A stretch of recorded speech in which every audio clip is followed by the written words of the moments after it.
Pant coat rape ਪਜਾਮਾ ਤੇ ਜਿਹਦੇ ਐਚਕਨ ਪਾਈ ਆ ਨਾ ਇਹਨਾਂ ਨੂੰ ਮੈਂ ਫਿਰ ਫਿੱਡੇ ਛੱਤਰ ਦੇ ਬਰਾਬਰ ਮੰਨਦਾ।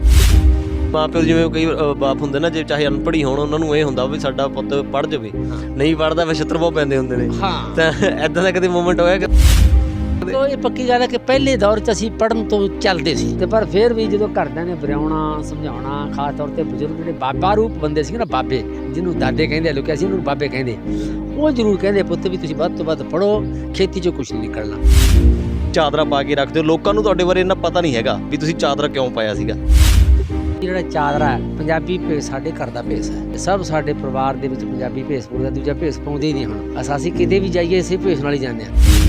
ਧਰਤੀ ਕੱਢ ਕੇ ਪੀਂਦੇ ਸੀ, ਇਹ ਠੀਕ ਹੈ, ਕੋਈ ਪੀਣੀ ਚੰਗੀ ਨਹੀਂ। ਚਾਹੀਦਾ ਤਾਂ ਇਹ ਸੀ ਵੀ ਲੋਕਾਂ ਨੂੰ ਨਸ਼ਿਆਂ ਤੋਂ ਬਚਾਇਆ ਜਾਂਦਾ। ਸ਼ਰਾਬ ਪੀਣ ਦੀ ਆਦਤ ਦੀ ਅਸੀਂ ਸ਼ੋਸ਼ਣ ਕੀਤਾ ਕਿ ਇਹ ਸ਼ਰਾਬ ਪੀਣ ਤੇ ਸਾਡੀ ਲੈ ਕੇ ਪੀਣ ਤੇ ਸਾਨੂੰ ਰੈਵਨਿਊ ਦੇਣ, ਮਰਨ ਤਾਂ ਇਹ ਮਰਨ, ਰੈਵਨਿਊ ਸਾਨੂੰ ਆਉਣਾ। ਸਰਕਾਰ ਨੂੰ ਲੋਕਾਂ ਦੀ ਸਿਹਤ ਨਾਲ ਤੇ ਦੁੱਖਾਂ ਨਾਲ ਕੋਈ ਮਤਲਬ ਨਹੀਂ, ਉਹਨਾਂ ਨੂੰ ਸਿਰਫ ਤੇ ਸਿਰਫ ਪੈਸਾ ਚਾਹੀਦਾ। ਅੱਜ ਕੱਲ੍ਹ ਦਸਤੂਰੀ ਹੋ ਗਿਆ, ਸਾਰੇ ਪਾਸੇ ਇੱਦਾਂ ਹੀ ਚੱਲ ਰਹੀ। ਡਾਕਟਰ ਰਾਧਾ ਕ੍ਰਿਸ਼ਨ ਵਰਗਾ ਵੀ ਜੇ ਕੋਲ ਦੀ ਲੰਘ ਜੇ ਨਾ ਆਖਣ ਜਾਣ ਪੜਾ, ਤੇ ਪੰਜਾਬ ਦਾ ਬੰਦਾ ਜਿਹੜਾ 15 ਵਾਰੀ ਐਮਏ ਤੱਕ ਜਾਣੇ ਦਾ ਫੇਲ ਹੋਇਆ ਹੋਵੇ ਤੇ ਪੈਂਟ ਕੋਟ ਪਾਇਆ, ਆਖਣਗੇ ਸਰਦਾਰ ਜੀ ਬੜਾ ਪੜ੍ਹਿਆ ਲਿਖਿਆ ਲੱਗਦਾ। ਇਸ ਪ੍ਰਕਾਰ ਦੀਆਂ ਭਾਵਨਾਵਾਂ ਜਦੋਂ ਅਸੀਂ ਵੇਖੀਆਂ, ਅਸੀਂ ਫਿਰ ਇਹ ਆਪਦੇ ਭੇਸ ਨਾਲ ਜੁੜ ਕੇ ਮਹਿਕਮੇ ਦੇ ਵਿੱਚ ਵੀ ਜਦੋਂ ਮੈਂ ਆਇਆ ਤੇ ਮੇਰੇ ਕੁੜਤਾ ਚਾਦਰਾ ਹੀ ਪਾਇਆ ਸੀ, ਤੇ ਕਾਫੀ ਅਫਸਰਾਂ ਨੂੰ ਇਹਦੀ ਤਕਲੀਫ ਸੀ। ਖਾਸ ਤੌਰ ਤੇ IAS ਅਫਸਰਾਂ ਨੂੰ ਬਹੁਤ ਤਕਲੀਫ ਸੀਗੀ। ਕਿਉਂ ਕਾਹਤੋਂ ਸੀ? ਕੋਈ ਭੇਸ ਹੈ, ਇਹ ਕੋਈ ਭੇਸ ਹੈ। ਮੈਂ ਪੜ੍ਹਨਾ ਸ਼ੁਰੂ ਕੀਤਾ, ਫਿਰ ਮੈਂ ਫਿਲਾਸਫੀ ਨੂੰ ਪੜ੍ਹਿਆ, ਸਾਈਕੋਲੋਜੀ ਨੂੰ ਪੜ੍ਹਿਆ, ਸੋਸ਼ੀਓਲੋਜੀ ਨੂੰ ਪੜ੍ਹਿਆ, ਇਕਨੋਮਿਕਸ ਨੂੰ ਪੜ੍ਹਿਆ, ਪੋਲੀਟੀਕਲ ਸਾਇੰਸ ਨੂੰ ਪੜ੍ਹਿਆ, ਹਿਸਟਰੀ ਨੂੰ ਪੜ੍ਹਿਆ, ਮੈਥੋਲੋਜੀ ਨੂੰ ਪੜ੍ਹਿਆ, ਸਾਰੀ ਦੁਨੀਆ ਦੇ ਧਰਮਾਂ ਦੀ ਕੰਪੈਰੀਟਿਵ ਸਟੱਡੀ ਕੀਤੀ। ਫਿਰ ਮੈਂ ਥੋੜ੍ਹਾ ਜਿਹਾ ਦਲੇਰ ਹੋ ਗਿਆ। ਹੁਣ ਮੈਂ ਹਰ ਬੰਦੇ ਨੂੰ ਮੈਂ ਵੀ ਬੰਦਾ ਨਹੀਂ ਸਮਝਦਾ। ਪੜ੍ਹਾਈ ਦਾ ਮਤਲਬ ਨੌਕਰੀ ਨਹੀਂ ਹੁੰਦੀ।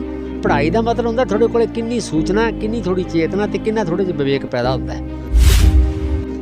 ਠੀਕ ਹੈ, ਨੌਕਰੀ ਵੀ ਮਿਲ ਜਾਂਦੀ ਹੈ, ਕਿਉਂਕਿ ਜੇ ਪੜ੍ਹੋਗੇ ਤਾਂ ਨੌਕਰੀ ਮਿਲੂ, ਅਨਪੜ੍ਹ ਨੂੰ ਤਾਂ ਨੌਕਰੀ ਵੀ ਨਹੀਂ ਮਿਲਦੀ। ਅਨਪੜ੍ਹ ਤਾਂ ਸਿਰਫ ਵਜ਼ੀਰ ਬਣ ਸਕਦਾ, ਪ੍ਰਧਾਨ ਮੰਤਰੀ ਬਣ ਸਕਦਾ, ਰਾਸ਼ਟਰਪਤੀ ਬਣ ਸਕਦਾ, ਥੋੜ੍ਹੇ ਦੇਰ ਦਾ ਗਵਰਨਰ ਬਣ ਸਕਦਾ। ਉਹਨਾਂ 'ਚ ਇੱਕ ਜਿਹੜੀ ਮੈਮ ਸੀ ਉਹ ਬੋਲੇ ਵੀ so far as dress and language is concerned still we are ruling bloody Indian. ਅਸੀਂ ਕਿ ਮੈਂ ਵਿੱਚ ਖੜਾ ਸੀ, ਮੈਨੂੰ ਥੋੜ੍ਹੀ ਥੋੜ੍ਹੀ ਅੰਗਰੇਜ਼ੀ ਆਉਂਦੀ ਸੀ ਉਦੋਂ। ਉਹਨਾਂ 'ਚੋਂ ਬਾਹਰ ਆ ਗਿਆ, ਮੈਨੂੰ ਨਾਲ ਦੇ ਗਿੱਲ ਮੇਮਾ ਦੇਖ ਕੇ ਦਿਲ ਭਰ ਗਿਆ। ਮੈਂ ਕਿਹਾ ਦਿਲ ਮਰ ਗਿਆ। ਹੁਣ ਮੈਂ ਦਿਲ ਭਰਨ ਦੀ ਗੱਲ ਖਤਮ ਆ, ਇਹ ਮਰ ਗਿਆ ਮੈਂ ਮਾਨੇ ਇਹ। ਸਤਿ ਸ਼੍ਰੀ ਅਕਾਲ ਜੀ, ਮੈਂ ਹਾਂ ਗੁਰਦੀਪ ਸਿੰਘ ਲੰਮੇ, ਤੁਸੀਂ ਦੇਖ ਰਹੇ ਹੋ ਲੁਧਿਆਣਾ ਟਾਈਮ। ਅਕਸਰ ਹੀ ਤੁਸੀਂ ਬਾਪੂ ਬਲਕੌਰ ਜੀ ਦੇ ਇੰਟਰਵਿਊਜ਼ ਸੁਣਦੇ ਹੋਵੋਗੇ, ਤੇ ਤੁਸੀਂ ਇਹ ਵੀ ਸੁਣਿਆ ਹੋਊਗਾ ਕਿ ਬਾਪੂ ਬਲਕੌਰ ਜਿਹੜੇ ਆ ਚਾਦਰਾ ਪਾ ਕੇ ਰੱਖਦੇ ਨੇ, ਤੇ ਗੱਲਾਂ ਵੀ ਬਹੁਤ ਇੰਟਰਸਟਿੰਗ ਹੁੰਦੀਆਂ ਨੇ ਬਾਪੂ ਬਲਕੌਰ ਦੀਆਂ। ਲੇਕਿਨ ਬਾਪੂ ਬਲਕੌਰ ਦੇ ਜੀਵਨ ਦੇ ਬਾਰੇ ਬਹੁਤ ਲੋਕ ਘੱਟ ਜਾਣਦੇ ਨੇ। ਗੱਲਬਾਤ ਕਰਾਂਗੇ। ਬਾਪੂ ਜੀ ਬਹੁਤ ਬਹੁਤ ਸਵਾਗਤ ਹੈ ਤੁਹਾਡਾ ਜੀ। ਜਿਉਂਦੇ ਰਹੋ ਜੀ, ਸਤਿ ਸ਼੍ਰੀ ਅਕਾਲ। ਬਾਪੂ ਜੀ, ਤੁਹਾਡੀ ਜੀਵਨੀ ਦੇ ਬਾਰੇ ਗੱਲ ਕੀਤੀ, ਕਈ ਲੋਕਾਂ ਨੂੰ ਪਤਾ ਨਹੀਂ ਹੈਗਾ ਵੀ ਤੁਸੀਂ ਪੁਰਾਣੇ ਕਹਿ ਲਓ ਕਰਦੇ ਰਹੇ ਹੋ, ਸਰਕਾਰੀ ਜੌਬ ਕਰਦੇ ਰਹੇ ਹੋ, ਸਰਕਾਰੀ ਜੌਬ ਕਰਕੇ ਵੀ ਹਟੇ ਹੋ, ਚਾਦਰਾ ਪਾ ਕੇ ਰੱਖਦੇ ਹੋ। ਲੋਕਾਂ ਨੂੰ ਤੁਹਾਡੇ ਬਾਰੇ ਇੰਨਾ ਪਤਾ ਨਹੀਂ ਹੈਗਾ ਵੀ ਤੁਸੀਂ ਚਾਦਰਾ ਕਿਉਂ ਪਾਇਆ ਸੀਗਾ, ਕਿਉਂ ਪਾਉਂਦੇ ਸੀ ਚਾਦਰਾ ਤੁਸੀਂ? ਇਹ ਗੱਲ ਹੈ ਵੀ ਪਹਿਲੀ ਗੱਲ ਤਾਂ ਵੀ ਜਿਹੜਾ ਚਾਦਰਾ ਹੈ ਪੰਜਾਬੀ ਭੇਸ ਸਾਡੇ ਘਰ ਦਾ ਭੇਸ ਹੈ, ਪਿਓ ਦਾਦਿਆਂ ਤੋਂ ਲੈ ਕੇ ਜਿੰਨੀ ਮੈਨੂੰ ਸੁਰਤ, ਮੈਂ ਬਾਬੇ ਨੂੰ ਵੀ ਵੇਖਿਆ, ਬਾਪੂ ਨੂੰ ਵੇਖਿਆ, ਚਾਚੇ ਤਾਏ ਰਿਸ਼ਤੇਦਾਰੇ ਸਭ ਸਾਡੇ ਪਰਿਵਾਰ ਦੇ ਵਿੱਚ ਪੰਜਾਬੀ ਭੇਸ ਪਾਉਂਦੇ, ਦੂਜਾ ਭੇਸ ਪਾਉਂਦੇ ਹੀ ਨਹੀਂ। ਹੁਣ ਵੇਖੋ ਅਸੀਂ ਕਿਤੇ ਵੀ ਜਾਈਏ ਇਸੇ ਭੇਸ ਨਾਲ ਹੀ ਜਾਂਦੇ ਹਾਂ, ਸਾਰੇ ਜਾਣੀ ਸਾਰੇ ਹੀ। ਫਿਰ ਮੈਂ ਪੜ੍ਹਨ ਲੱਗ ਗਿਆ। ਪੜ੍ਹਦਿਆਂ ਜਦੋਂ ਸਰਸੇ ਕਾਲਜ 'ਚ ਗਏ, ਉਦੋਂ ਮੇਰੇ ਪਜਾਮਾ ਪਾਇਆ ਸੀ, ਪਜਾਮਾ ਪਾ ਲੈਂਦੇ ਸੀ। ਪੜ੍ਹਦੇ ਤੇ ਬਾਹਰ ਆਉਂਦਿਆਂ ਸਾਰੀ ਪਜਾਮੇ ਲਾ ਕੇ ਮਾਰਦੇ, ਚਲਾ ਕੇ ਤੇ ਆਪਦੇ ਚਾਦਰੇ ਬੰਨ੍ਹ ਲੈਂਦੇ। ਸਾਡੇ ਲਈ ਪਜਾਮਾ ਜਾਂ ਪਤਲੂਨ ਬੜਾ ਸ਼ਾਨਦਾਰ ਡਰੈਸ ਨਹੀਂ ਹੈ ਵੀ ਇਹ ਬਹੁਤ ਅਗਾਂਹ ਵਧੂ ਲੋਕਾਂ ਦਾ ਡਰੈਸ ਹੈ, ਪੜ੍ਹੇ ਲਿਖੇ ਲੋਕਾਂ ਦਾ ਡਰੈਸ ਹੈ। ਇਹ ਜਿਹੜੇ ਲੋਕ ਇਹ ਭੇਸ ਪਾਉਂਦੇ ਆ ਉਹ ਬੜੇ ਅੱਧ ਵਾਲੇ ਨੇ। ਅਸੀਂ ਨਹੀਂ ਮੰਨਦੇ ਵੀ ਉਹ ਅੱਧ ਵਾਲੇ ਆ ਤੇ ਜਾਂ ਬਹੁਤੇ ਪੜ੍ਹੇ ਲਿਖੇ ਨੇ। ਕਾਹਤੋਂ? ਕਿਉਂਕਿ ਉਹਨਾਂ 'ਚ ਮੈਂ ਤਾਂ ਜਿੰਨੇ ਬੰਦਿਆਂ ਨੂੰ ਵੇਖਿਆ ਇਹਨਾਂ 'ਚ ਕੋਈ ਅਦਬ ਨਹੀਂ। ਲੁੱਟ ਖੁੱਟ ਸੁੱਟ ਤਾਂ ਬਹੁਤ ਇਹਨਾਂ 'ਚ, ਹੀਣ ਭਾਵ ਆਪਦੇ 'ਚ ਵੀ ਬਹੁਤ ਆ, ਦੂਜਿਆਂ ਨੂੰ ਬੜੀ ਹੀਣਤਾ ਭਾਵਨਾ ਨਾਲ ਵੇਖਦੇ ਆ, ਹੈਂ, ਔਰ ਨਫ਼ਰਤ ਨਾਲ ਵੇਖਦੇ ਆ। ਇਹ ਅੱਜ ਕੱਲ੍ਹ ਦਸਤੂਰੀ ਹੋ ਗਿਆ, ਸਾਰੇ ਪਾਸੇ ਇੱਦਾਂ ਹੀ ਚੱਲ ਰਹੀ ਤੇ ਬਕਾਇਦਾ ਕਰਦੇ ਆ। ਅੱਛਾ, ਕਹਿਣਗੇ ਅਸੀਂ ਹੋਰ ਵੇਖੋ ਪੜ੍ਹਦੇ ਹੈ ਨਹੀਂ, ਤੇ ਪੜ੍ਹਨ ਦਾ ਉਹ ਕਰਦੇ ਵੀ ਅਸੀਂ ਪੈਂਟ ਕੋਟ ਪਾਇਆ ਸੀ, ਪੜ੍ਹੇ ਬਹੁਤਾ। ਹਰ ਪਤਲੂਨ ਵਾਲਾ ਬੰਦਾ ਕਹਿੰਦਾ ਕਿ ਮੈਂ ਹੁਣ ਬਹੁਤ ਪੜ੍ਹ ਗਿਆ ਕਿਉਂਕਿ ਮੇਰੇ ਪੈਂਟ ਕੋਟ ਪਾਇਆ। ਜੇ ਕੋਈ ਧੋਤੀ ਚਾਦਰੇ ਵਾਲਾ ਆ ਜਾ ਆਖਣਗੇ ਤਾਂ ਅਨਪੜ੍ਹ ਹੈ। ਕਮਾਲ ਨਹੀਂ। ਡਾਕਟਰ ਰਾਧਾ ਕ੍ਰਿਸ਼ਨ ਵਰਗਾ ਵੀ ਜੇ ਕੋਲ ਦੀ ਲੰਘ ਜੇ ਨਾ ਆਖਣਗੇ ਅਨਪੜ੍ਹ ਹੈ। ਤੇ ਪੰਜਾਬ ਦਾ ਬੰਦਾ ਜਿਹੜਾ 15 ਵਾਰੀ ਐਮਏ ਤੱਕ ਜਾਣੇ ਦਾ ਫੇਲ ਹੋਇਆ ਹੋਵੇ ਤੇ ਪੈਂਟ ਕੋਟ ਪਾਇਆ, ਆਖਣਗੇ ਸਰਦਾਰ ਜੀ ਬੜਾ ਪੜ੍ਹਿਆ ਲਿਖਿਆ ਲੱਗਦਾ। ਇਸ ਪ੍ਰਕਾਰ ਦੀਆਂ ਭਾਵਨਾਵਾਂ ਜਦੋਂ ਅਸੀਂ ਵੇਖੀਆਂ, ਅਸੀਂ ਫਿਰ ਇਹ ਆਪਦੇ ਭੇਸ ਨਾਲ ਜੁੜ ਗਏ। ਇੱਕੋ ਘਟਨਾ ਵੀ ਹੋਈ ਸੀ ਥੋੜ੍ਹੀ ਜਿਹੀ ਉਦੋਂ ਪੜ੍ਹਦੇ ਸੀਗੇ ਨੈਸ਼ਨਲ ਕਾਲਜ ਸਰਸੇ ਦੇ ਵਿੱਚ। ਰੌਲਾ ਪੈ ਗਿਆ ਸੀ 11:30 ਪੌਣੇ 12 ਦਾ ਟਾਈਮ ਸੀਗਾ ਵੀ ਗੁਲਾਟੀ ਦੀ ਉੱਥੇ ਦੁਕਾਨ ਸੀਗੀ ਕੰਟੀਨ ਵੀ ਉੱਥੇ ਮਹਿਮਾਨ ਆ ਤੇ ਸਾਰੇ ਦੇਖਣ ਦੇ ਲਈ ਜਾ ਰਹੇ ਹੁਣ ਤੁਸੀਂ ਵੀ ਗਏ ਹੋਗੇ ਤੇ ਮੇਮਾਂ ਅਸੀਂ ਤਾਂ ਕਦੇ ਵੇਖੀਆਂ ਨਹੀਂ ਸੀ ਕਹੇ ਜਿਹੀਆਂ ਹੁੰਦੀਆਂ, ਸੁਣੀਆਂ ਸੀ ਵੀ ਮੇਮਾਂ ਦੇ ਰੰਗ ਬਹੁਤ ਗੋਰੇ ਹੁੰਦੇ ਆ, ਅੰਗਰੇਜ਼ਾਂ ਦੇ ਘਰਾਂ ਵਾਲੀਆਂ ਹੁੰਦੀਆਂ ਤੇ ਸੋਹਣੀਆਂ ਬਹੁਤ ਹੁੰਦੀਆਂ ਵੀ ਭਾਈ ਬਹੁਤ ਸੋਹਣੀਆਂ ਹੁੰਦੀਆਂ। ਅਸੀਂ ਉਹਨਾਂ ਗੋਰੇ ਰੰਗ ਦਾ ਕਲਪਨਾ ਵੀ ਨਹੀਂ ਕਰ ਸਕਦੇ ਸੀ ਕਿਉਂਕਿ ਸਾਡੇ ਤਾਂ ਸੂਰਜ ਦੇ ਤਪਾਏ ਹੋਏ ਪਿੰਡੇ ਸੀਗੇ ਪੱਕੇ, ਸਾਡੇ ਸਾਰਿਆਂ ਦੇ ਰੰਗ ਸੀ। ਅਸੀਂ ਜੀ ਕੁਸਰ ਮੁਸਰ ਕਰਦੇ ਤੇ ਕਲਾਸ ਦੇ ਵਿੱਚੋਂ ਨਾ ਉੱਠ ਕੇ ਤੇ ਕੰਟੀਨ ਤੇ ਜਾ ਵੜੇ। ਉੱਥੇ ਵਾਕਈ ਮੇਮਾਂ ਬੈਠੀਆਂ। ਮੇਮਾਂ ਕਿਹੜੀਆਂ ਸੀ ਉਹ ਅਸਲ ਦੇ ਵਿੱਚ ਉਹ ਹਿੱਪੀ ਸੀਗੇ, ਹਿੱਪੀ ਜਿੱਪੀ ਤੇ ਬੀਟਲ। ਉਹਨਾਂ ਵੇਲਿਆਂ ਦੇ ਵਿੱਚ ਜਿਹੜੀ ਜਵਾਨੀ ਸੀਗੀ ਨਾ, ਯੂਰਪ ਦੇ ਲੋਕਾਂ ਨੇ ਆਪਦੀ ਜਵਾਨੀ ਨੂੰ ਕਾਰੋਬਾਰ ਤੇ ਰੁਜ਼ਗਾਰ ਤਾਂ ਦਿੱਤਾ ਨਾ, ਉਹਨਾਂ ਨੂੰ ਇਸ ਪਾਸੇ ਧੱਕਤਾ ਵੀ ਲੰਡੇ ਜਿਹੇ ਕੱਪੜੇ ਪਾਓ ਤੇ ਲਿਬਰਲ ਕਹਾਓ ਤੇ ਕਾਰੋਬਾਰ ਤੁਹਾਨੂੰ ਹੋਵੇ ਕੋਈ ਨਾ ਤੇ 2-4 ਹਜ਼ਾਰ ਉਹਨੂੰ ਪਾਉਂਡ ਦੇ ਦਿਓ ਤੇ ਬਾਹਰ ਕੱਢ ਦਿਓ, ਧੱਕੇ ਖਾ ਕੇ ਮੁੜ ਜਾਣ ਲੋਕਾਂ ਨੂੰ ਬਾਹਰਲੇ ਮੁਲਕਾਂ 'ਚੋਂ ਜਾ ਕੇ ਕਿਨਾਰਿਆਂ 'ਤੇ, ਸਮੁੰਦਰ ਦੇ ਕਿਨਾਰਿਆਂ 'ਤੇ, ਬੀਚਾਂ 'ਤੇ ਬਹਿ ਕੇ। ਤੇ ਉਹ ਜਦੋਂ ਵੇਖੇ ਅਸੀਂ ਉਹ ਹਿੱਪੀ, ਉਹ 3-4 ਉਹਨਾਂ ਦੀਆਂ ਜਨਾਨੀਆਂ, 3-4 ਬੰਦੇ ਸੀਗੇ ਤੇ ਉਹ ਬੈਠੇ ਸਿਗਰਟਾਂ ਪੀਣ, ਕੋਕ ਪੀਣ ਤੇ ਕੱਪੜੇ ਉਹਨਾਂ ਦੇ ਬਹੁਤ ਥੋੜ੍ਹੇ, ਮਤਲਬ ਲੰਡੀਆਂ ਜਿਹੀਆਂ ਝੱਗੀਆਂ ਕੱਲੀਆਂ, ਮਤਲਬ ਆ ਪਿੰਡੇ 'ਤੇ ਜੋ ਕੱਲੀਆਂ ਬਣਾਉਣਾ ਬਿਨਾਂ ਬਾਹਾਂ ਵਾਲੀਆਂ। ਤੇ ਅਸੀਂ ਤਾਂ ਇਸ ਤਰ੍ਹਾਂ ਸੋਚ ਵੀ ਨਹੀਂ ਸਕਦੇ ਸੀ ਵੀ ਇੰਨੇ ਥੋੜ੍ਹੇ ਕੱਪੜੇ ਵੀ ਉਸ ਵੇਲੇ ਥੋੜ੍ਹੇ ਰਹਿਣ ਬਸੇਰੇ ਜਿਹੜਾ ਆਪਣਾ ਕਹਿ ਸਕਦੀਆਂ ਇੱਦਾਂ ਦਾ ਸੀਗਾ ਪੰਜਾਬੀਆਂ ਦਾ ਵੀ, ਮਤਲਬ ਉੱਦਾਂ ਦੀ ਕਲਪਨਾ ਨਹੀਂ ਕੀਤੀ ਹੋਣੀ ਹੈ, ਮਤਲਬ ਕਲਪਨਾ ਵੀ ਨਹੀਂ ਕਰ ਸਕਦੇ ਸੀ। ਇੱਥੋਂ ਤੱਕ ਸ਼ਹਿਰ ਦੇ ਬੰਦੇ ਵੀ ਨਹੀਂ ਇੰਨੀ ਕਲਪਨਾ ਕਰਦੇ ਸੀ, ਸ਼ਹਿਰ ਦੇ ਵਿੱਚ ਵੀ ਇੰਨੀ ਹਿੰਮਤ ਨਹੀਂ ਕਰਦੇ ਸੀ ਜਿੰਨੀ ਅੱਜ ਕੱਲ੍ਹ ਇਹ ਕੱਪੜੇ ਲਾ ਕੇ ਤੁਰਨ ਦੀ ਕੋਸ਼ਿਸ਼ ਕਰਦੇ ਨੇ। ਤੇ ਅਸੀਂ ਵੀ ਬੜੇ ਹੈਰਾਨ। ਤੇ ਉਹ ਆਪਣੀਆਂ ਮਸਤੀ 'ਚੋਂ ਸ਼ਰਾਬ ਵੀ ਨਾ, ਸਿਗਰਟ ਵੀ ਪੀਣ ਤੇ ਕੋਕ ਵੀ ਪੀਣ ਤੇ ਅਸੀਂ ਝੱਕ ਕੇ ਦੌਰ ਭੌਰੇ ਉਹਨਾਂ ਮਨੀ ਹੋ ਕੇ। ਅੰਤ ਨੂੰ ਜੀ ਜਦੋਂ ਅੱਧਾ ਘੰਟਾ ਉਹਨਾਂ ਨੇ ਜਲੂਸ ਵੇਖਿਆ ਸਾਡਾ, ਉਹ ਆਪਦੇ ਮਸਤੋਂ ਕੀ ਪਰਵਾਹ ਕਰਦੀਆਂ ਸੀਗੇ। ਉਹਨਾਂ 'ਚ ਇੱਕ ਜਿਹੜੀ ਮੈਮ ਸੀ ਉਹ ਬੋਲੇ ਵੀ so far as dress and language is concerned still we are ruling bloody Indian. ਅਸੀਂ ਕਿ ਮੈਂ ਵਿੱਚ ਖੜਾ ਸੀ, ਮੈਨੂੰ ਥੋੜ੍ਹੀ ਥੋੜ੍ਹੀ ਅੰਗਰੇਜ਼ੀ ਆਉਂਦੀ ਸੀ ਉਦੋਂ, ਮੈਂ ਪੜ੍ਹ ਲੈਂਦਾ ਸੀ। ਪੜ੍ਹੇ ਲਿਖੇ ਵੀ ਘੱਟ ਹੁੰਦੇ ਸੀ, ਘੱਟ ਵੀ ਪੜ੍ਹੇ, ਪਰ ਮੈਂ ਸਮਝ ਲੈਂਦਾ ਸੀ ਵੀ ਇਹ ਹੁਣ ਇਹਨੇ ਕੀ ਬੋਲੀ ਆ ਇਹ। ਮੈਂ ਕਿਹਾ ਬਲਕੌਰ ਸਿੰਘ ਤੂੰ ਇਹਨਾਂ ਦਾ ਰੰਗ ਤੇ ਘੱਟ ਕੱਪੜੇ ਨਾ ਵੇਖ, ਤੂੰ ਇਹ ਵੇਖ ਵੀ ਇਹਨੇ ਗੱਲ ਕੀ ਕਹੀ ਹੈ ਵੀ ਸਾਡਾ ਇੱਥੇ ਨਾ ਤਾਂ ਭੇਸ ਹੈ ਨਾ ਸਾਡੀ ਭਾਸ਼ਾ ਹੈ। ਕਾਲਜ ਦੇ ਵਿੱਚ ਵੀ ਭਾਸ਼ਾ ਨੂੰ ਕੋਈ ਨਹੀਂ ਪੁੱਛਦਾ ਤੇ ਆਪਣਾ ਪੰਜਾਬੀ ਭੇਸ ਵੀ ਕਾਲਜ ਦੇ ਕਿਸੇ ਦੇ ਨਹੀਂ ਪਾਇਆ ਤੇ ਗੱਲ ਤੇ ਦੀ ਸੱਚੀ ਹੈ। ਫਿਰ ਉਦੋਂ ਤੁਸੀਂ ਮਤਲਬ ਚਾਦਰਾ ਬਣਾ, ਮਤਲਬ ਉੱਥੋਂ ਮੋੜਾ ਕੱਟ ਗਿਆ, ਉਹਨਾਂ 'ਚੋਂ ਬਾਹਰ ਆ ਗਿਆ। ਮੈਨੂੰ ਨਾਲ ਦੇ ਗਿੱਲ ਮੇਮਾ ਦੇਖ ਕੇ ਦਿਲ ਭਰ ਗਿਆ। ਮੈਂ ਕਿਹਾ ਦਿਲ ਮਰ ਗਿਆ ਹੁਣ, ਮੈਂ ਦਿਲ ਭਰਨ ਦੀ ਗੱਲ ਖਤਮ, ਇਹ ਮਰ ਗਿਆ ਮਹਿਮਾਨ ਇਹ। ਬਸ ਮੈਂ ਘਰੇ ਆ ਗਿਆ, ਬਾਬੇ ਜੀ ਨਾਲ ਗੱਲਬਾਤ ਕੀਤੀ। ਬਾਬਾ ਜੀ ਦਾ ਪੁੱਤ ਤੈਨੂੰ ਪੜ੍ਹਨ ਨੂੰ ਹਟਾ ਲੈਣਗੇ, ਕਾਲਜ 'ਚੋਂ ਨਾ ਕੱਢ ਦੇਣਾ। ਮੈਂ ਬਾਬਾ ਮੈਂ ਇਹ ਕੱਪੜੇ ਨਹੀਂ ਪਾਉਣੇ, ਮੈਂ ਪ੍ਰਾਈਵੇਟ ਤੌਰ 'ਤੇ ਪੜ੍ਹ ਲੂੰ, ਵੀ ਚਾਦਰਾ ਹੀ ਪਾਉਣਾ, ਮੈਂ ਆਪਣੇ ਭੇਸ ਪਾਉਣੇ ਆ। ਬਾਬਾ ਵੀ ਤਕੜਾ ਹੋ ਗਿਆ, ਆਦਾ ਜੇ ਇਹ ਗੱਲ ਆ ਪੁੱਤ ਮੈਂ ਤੈਨੂੰ ਘਰੇ ਮਾਸਟਰ ਲਾ ਦੂੰ, ਮਤਲਬ ਤੈਨੂੰ ਘਰੇ ਟਿਊਸ਼ਨ ਲਾ ਦੂੰ। ਅਨਪੜ੍ਹ ਸੀ ਬਾਬਾ ਆਪਣਾ। ਲਓ ਜੀ ਬਾਬਾ ਮੇਰੇ ਨਾਲ ਲੱਗ ਗਿਆ, ਆਪਾਂ ਚਾਦਰਾ ਬੰਨ੍ਹ ਲਿਆ। ਬਸ ਹੋ ਗਿਆ। ਅੱਜ ਤੱਕ ਇਹ 1968 ਦੀ ਗੱਲ ਹੈ, 68 ਤੇ 32 ਤੇ 20 52 ਸਾਲ ਹੋ ਗਏ ਆਪਾਂ ਚਾਦਰਾ ਤਣ ਤੋਂ ਬਾਹਰ ਨਹੀਂ ਲਾਇਆ। ਅੱਛਾ ਬਾਬੂ ਜੀ, ਗੱਲ ਕੀਤੀ ਜਾਵੇ ਪੜ੍ਹਾਈ ਦੀ ਗੱਲ, ਵੀ ਤੁਸੀਂ ਕਹਿੰਦੇ ਪੜ੍ਹੇ ਲਿਖੇ ਬਹੁਤ ਹੋ, ਕਈਆਂ ਨੂੰ ਪਤਾ ਹੀ ਨਹੀਂ ਹੈਗਾ, ਕਈ ਕਹਿੰਦੇ ਵੀ ਮਾਸਟਰਸ ਡਿਗਰੀ ਬਹੁਤ ਕੀਤੀਆਂ, ਕੋਈ ਕਹਿੰਦੇ ਮਾਸਟਰ ਡਿਗਰੀ ਕੁਛ ਨਹੀਂ ਕੀਤੀਆਂ। ਨਾ ਗਲਤੀ ਨਾਲ ਮੈਂ ਅੰਗਰੇਜ਼ੀ ਦੀ ਐਮ ਏ ਕਰਨ ਲੱਗ ਗਿਆ। ਗਲਤੀ ਨਾਲ ਗਿਆ ਐਵੇਂ ਮਤਲਬ ਕੀ ਮਤਲਬ ਸੀ ਮੇਰਾ ਅੰਗਰੇਜ਼ੀ ਦੀ ਐਮ ਏ ਕਰਨ, ਮੈਂ ਹੋਰ ਕੋਈ ਸਬਜੈਕਟ ਪੜ੍ਹਦਾ। ਚਲੋ ਮੈਂ ਉਸ ਤੋਂ ਬਾਅਦ ਫਿਰ ਮੈਂ ਪੰਜਾਬੀ ਦੀ ਐਮ ਏ ਕਰਨ ਲੱਗ ਗਿਆ। ਫਿਰ ਮੈਂ ਸਾਡੇ ਡਿਪਾਰਟਮੈਂਟ ਦਾ ਇੱਕ ਇਮਤਿਹਾਨ ਆਇਆ, ਮੈਂ ਉਹ ਪਾਸ ਕਰ ਲਿਆ। ਉਹ ਫਿਰ ਜਦੋਂ ਪਾਸ ਕਰ ਲਿਆ ਤੇ ਮਹਿਕਮੇ ਦੇ ਵਿੱਚ ਵੀ ਜਦੋਂ ਮੈਂ ਆਇਆ ਤੇ ਮੇਰੇ ਕੁੜਤਾ ਚਾਦਰਾ ਹੀ ਪਾਇਆ ਸੀ ਤੇ ਕਾਫੀ ਅਫਸਰਾਂ ਨੂੰ ਇਹਦੀ ਤਕਲੀਫ ਸੀ, ਖਾਸ ਤੌਰ ਤੇ IAS ਅਫਸਰਾਂ ਨੂੰ ਬਹੁਤ ਤਕਲੀਫ ਸੀਗੀ। ਕਿਉਂ ਕਾਹਤੋਂ ਸੀ? ਕੋਈ ਭੇਸ ਹੈ, ਇਹ ਕੋਈ ਭੇਸ ਹੈ, ਡਰੈਸਿੰਗ ਪ੍ਰੋਪਰ ਹੋਣੀ ਚਾਹੀਦੀ ਹੈ ਥੋੜਾ, ਹਾਂ ਪ੍ਰੋਪਰ ਡਰੈਸਿੰਗ ਨਹੀਂ ਤੁਹਾਡੀ।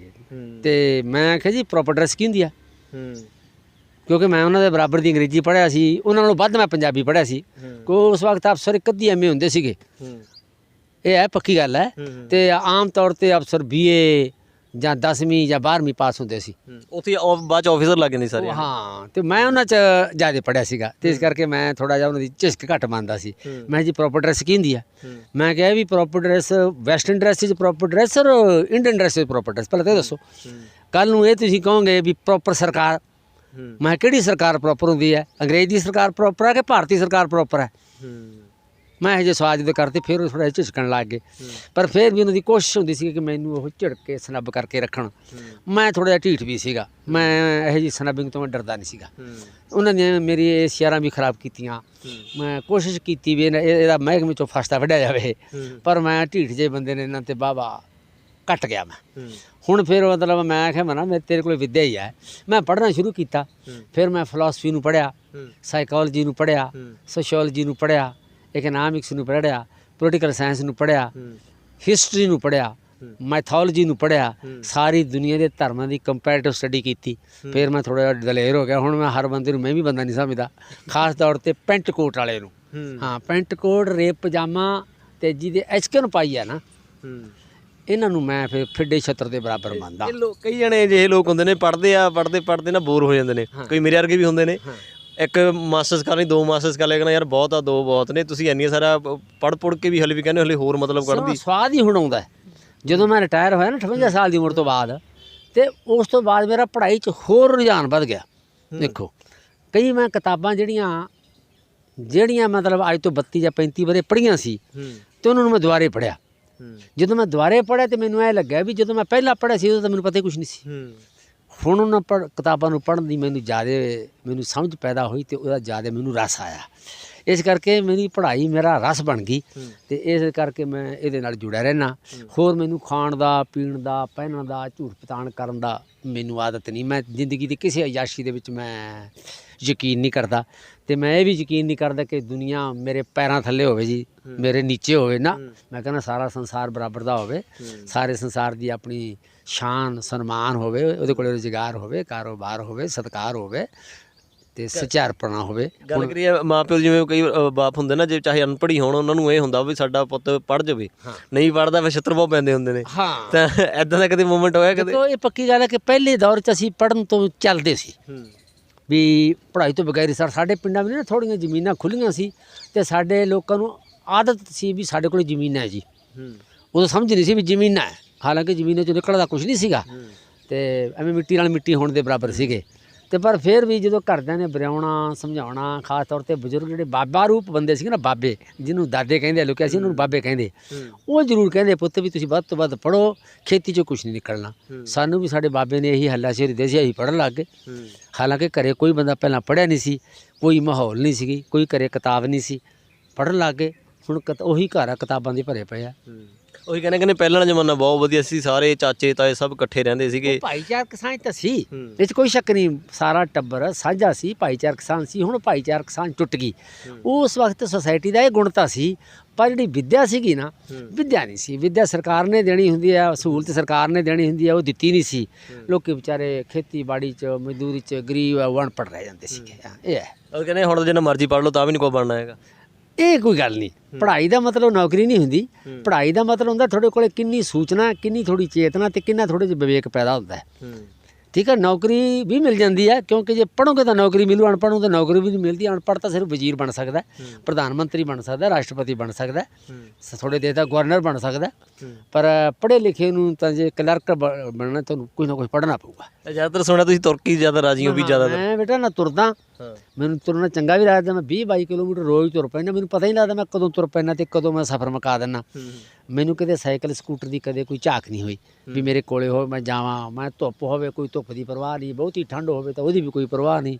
ਸਿਆਲਾ ਤਾਂ ਲੋਈ ਦੀ ਬੁੱਕਲ ਮਾਰ ਲੈਂਦੇ ਹਾਂ, ਅਤੇ ਜੇ ਜ਼ਿਆਦਾ ਗਰਮੀ ਆ ਅਤੇ ਅਖਬਾਰ ਕੋਲੇ ਹੁੰਦੇ ਛੱਤ ਸਿਰ 'ਤੇ ਉੱਤੇ ਕਰ ਲੈਂਦੇ ਹਾਂ। ਲੋਕਾਂ ਦੀ ਜਿਵੇਂ ਲੋਕਾਂ ਦੀ ਕਈ ਗੱਲ ਸੁਣ ਲੈਂਦੇ ਨੇ, ਕਹਿੰਦੇ ਯਾਰ ਵੀ ਯਾਰ ਨਹੀਂ ਸਰਕਾਰੀ ਨੌਕਰੀ ਕੀਤੀ, ਅਫਸਰੀ ਵੀ ਕੀਤੀ, ਗੱਡੀ ਨਹੀਂ ਲਈ ਹੈਗੀ, ਨਾ ਗੱਡੀ ਰੱਖਦੇ ਕੋਲੇ, ਨਾ ਸਾਈਕਲ ਵੀ ਨਹੀਂ ਰੱਖੇ ਕੋਲੇ, ਇੱਦਾਂ ਨਹੀਂ। ਹਾਂ, ਲੋਕੀ ਕਹਿੰਦੇ ਆ, ਕਈ ਮੂੰਹ 'ਤੇ ਤਾਂ ਇਹਨੂੰ ਐਪਰੀਸ਼ੀਏਟ ਕਰਦੇ ਆ, ਪਿੱਛੋਂ ਟੀਚਰ ਵੀ ਕਰਦੇ ਆ, ਕਿਉਂਕਿ ਪੰਜਾਬੀ ਬੰਦੇ ਆ ਜਿਹੜੇ ਨਾ ਟੀਚਰਬਾਜ਼ ਵੀ ਬਹੁਤ ਨੇ।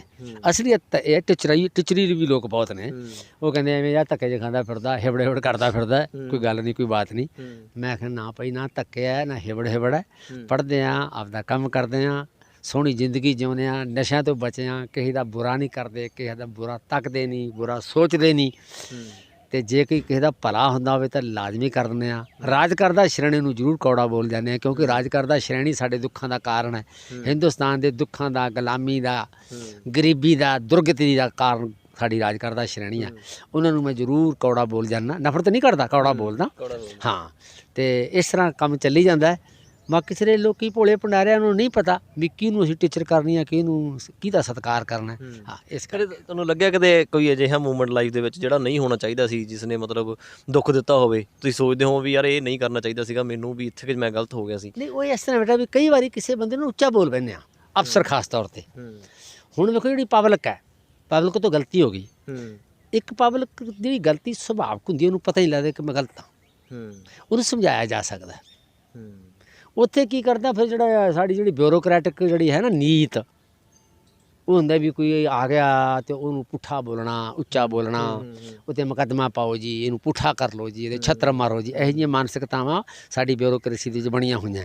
ਮੈਂ ਵੀ ਉਹਨਾਂ ਦਾ ਸ਼ਿਕਾਰ ਸੀ। ਹੁਣ ਜਦੋਂ ਵੇਖਦੇ ਹਾਂ ਵੀ ਯਾਰ ਇਹ ਉਹਨਾਂ ਨੂੰ ਸਮਝਾਉਣ ਦੇ ਨਾਲ ਗੱਲ ਵਧੀਆ ਬਣਦੀ ਹੈ। ਪਬਲਿਕ ਦੇ ਉੱਤੇ ਪਰਚੇ ਦਰਜ ਕਰਨ ਨਾਲ ਬੰਦਾ ਚੇਤਨ ਨਹੀਂ ਹੁੰਦਾ। ਪਰਚੇ ਦਰਜ ਕਰਨਾ, ਕੈਦਾਂ ਕੱਟਣੇ, ਇਹ ਤਾਂ ਅੰਗਰੇਜ਼ਾਂ ਦਾ ਕੰਮ ਸੀ ਵੀ ਜੇ ਕੋਈ ਬੰਦਾ ਬੋਲੇ ਭਾਰਤੀ, ਉਹਨੂੰ ਜੇਲ੍ਹ 'ਚ ਸੁੱਟੋ ਤਾਂ ਕਿ ਬੰਦਾ ਕੁਸਕੇ ਨਾ। ਆਮ ਬੰਦਾ ਮੰਨ ਲਓ ਵੀ ਮੈਂ ਐਕਸਾਈਜ਼ 'ਚ ਅਸੀਂ ਸ਼ਰਾਬ ਵਾਲੇ ਨੂੰ ਫੜ ਲੈਣਾ, ਸ਼ਰਾਬ ਵਾਲੇ ਨੂੰ ਪਤਾ ਹੀ ਨਹੀਂ ਹੁੰਦਾ ਕਿ ਮੈਂ ਕ੍ਰਾਈਮ ਕਰ ਰਿਹਾ। ਉਹਨੂੰ ਤਾਂ ਵੀ ਘਰ ਦੀ ਸ਼ਰਾਬ ਹੈ ਜੀ, ਘਰ ਦਾ ਗੁੜ ਹੈ, ਤੇ ਘਰ ਦਾ ਸਾਕਾ ਹੈ, ਘਰ ਦਾ ਪਾਣੀ ਹੈ, ਤੇ ਘਰ ਦੀ ਭੱਠੀ ਹੈ, ਕੱਢ ਕੇ ਪੀ ਲਿਆ। ਅਸੀਂ ਕਿਸੇ ਦਾ ਕੀ ਕਰਨਾ, ਔਰ ਬਾਕੀ ਕੱਢ ਕੇ ਪੀ ਲੈਂਦੇ ਆ, ਕੁਝ ਵੇਚ ਵੀ ਜਾਂਦੇ ਆ। ਪਰ 1914 ਤੋਂ ਪਹਿਲਾਂ ਤਾਂ ਸ਼ਰਾਬ ਕੱਢਣਾ ਕੋਈ ਪਾਪ ਨਹੀਂ ਸੀ, ਸਾਰਾ ਪੰਜਾਬ ਹੀ ਕੱਢਦਾ ਸੀ, ਸਾਰਾ ਹਿੰਦੁਸਤਾਨ ਹੀ ਕੱਢਦਾ ਸੀ, ਕੱਢ ਕੇ ਪੀਂਦੇ ਨਹੀਂ ਸੀ। ਹੁਣ ਤਾਂ ਫਿਰ ਤੁਸੀਂ ਕੇਸ ਬਹੁਤ ਫੜੇ ਹੋਣਗੇ ਇੱਦਾਂ ਦੇ? ਮੇਰੇ 3500-3600 ਕੇਸ ਵੇਲੇ ਕੇਸ ਬਹੁਤ ਫੜ 3500-3600। ਫਿਰ ਉਹਨਾਂ ਨੂੰ ਕੋਰਟਾਂ ਦੇ ਵਿੱਚ ਅਸੀਂ ਨਿਪਟਾਉਣਾ। ਪਰ ਉਹ ਐ ਵੀ ਐਵੇਂ ਅੰਗਰੇਜ਼ ਨੇ 1914 'ਚ ਕਾਨੂੰਨ ਬਣਾਤਾ, ਉਹਦੇ ਨਾਲ ਇਹਨਾਂ ਨੂੰ ਪੈਸਾ ਆਉਣ ਲੱਗ ਗਿਆ, ਰੈਵਨਿਊ ਆ ਗਿਆ।